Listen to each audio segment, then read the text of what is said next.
when you read the Iliad and the Odyssey, very little time is spent in the perspective of the women. Right. Right? It's told from a very masculine side of things. Right. But this film takes time to really consider things from the female perspective. I'd be like, so Homer, how do you feel about the screen time given to these women, considering how little you spent with them?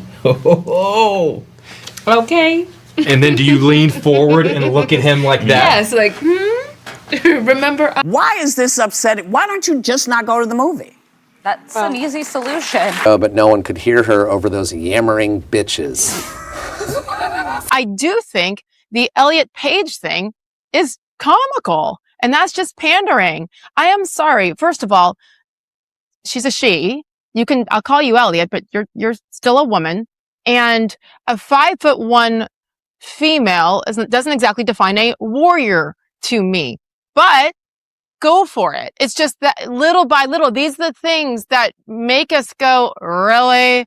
Okay, fine. The language as well is very modern. It's a very contemporary, easy to access way of speaking. I mean, you say dad rather than father. Sure. I mean, what's the thinking behind that?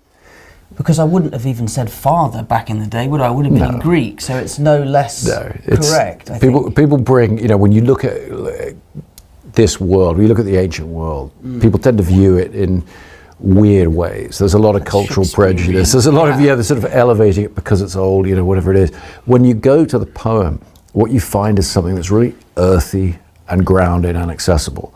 And so for me, in building the world of the film, what I talk to all the actors about is like, I want to center it on that and make it feel very fresh for modern audiences and do away with some of those assumptions that aren't based on anything logical. They're just, as I say, cultural prejudices or things over time. There's a lot of stylistically, aesthetically, people tend to look back to the Romantic era and art. A lot of the paintings where people aren't wearing very much. They got a little bed sheet wrapped around them or whatever it is. And a lot of classical architecture, even though that wasn't the architecture of the Mycenaean period and things like that. So, we went back to what's in the archaeology. What does that tell us? And what gaps does that leave?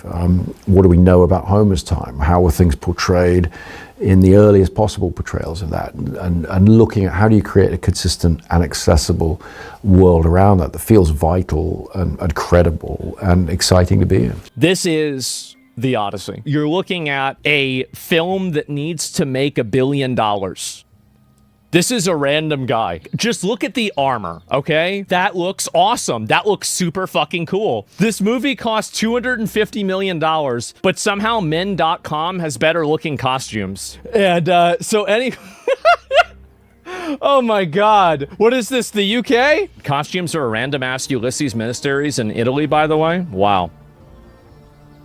Yep. Why does this movie just look worse and worse? It's actually crazy how many people are negative about this. It makes absolutely no sense what they've stolen from us. This would look way cooler. And I think everybody would agree on that. Menelaus armor from Troy 2000. This guy, look at this guy, was a fucking tank. That looks awesome. And then now you have it like this. My first day on set was, I was playing Helen, and it was a banquet scene. And I walked on and I could not believe how many extras were in this gigantic room, like this, and beautiful Moroccan architectural room, and then the spread of food that was historically accurate to the time, and oh my goodness, it was amazing. So textured, so layered, and really, you went back in time. It's crazy to me how he's spending so much time and effort in trying to make it accurate to the archaeology, but you made Helen of Troy black. Like, how does any of this make sense? What if, the thing that everybody talks about, the picture of modesty, the paragon of patience, what if she was clever enough to understand that's what was going to give her the most freedom? To be, for her true self, to kind of have a much more oceanic experience of her emotions. And what if the person loved that. really gets to I loved see that all of aspect her, to her. I loved the that when I read power her true self, self. what if she was Women have been vilified, whether you're a midwife, whether you're, a herbalist, whether you're a healer, whether you're just in tune with the moon. Like, women have just been vilified throughout history, and I think that was my take on it. But also, Chris's interpretation of the original text and then kind of condensing it into this essential oil of Circe was phenomenal. And that I just worked from the text. It was all there for me. Elliot Page, for the first time, who will be playing the Greek warrior and cousin of Odysseus, Sinon. What is also completely hilarious about this is that Sinon doesn't actually appear in Homer's Odyssey or the Iliad at all. His story is told centuries later by a totally different writer who was inspired by Homer's works. And so I want you to understand this, okay? I'm going to put this in perspective for all of you. Rather than giving Elliot Page a role of a real person in the actual Odyssey story, they instead made one up specifically for this person to play. Fundamentally, I think I disagree with the philosophy behind this film of we need to make it accessible to the modern audience by using modern terminology, by using modern accents and making it accessible. Yeah, exactly. Yes, and racially, because it needs to look like fucking downtown LA, clearly. Yes, and is. That's the exact opposite of what I think most of the most passionate people about the Odyssey would want.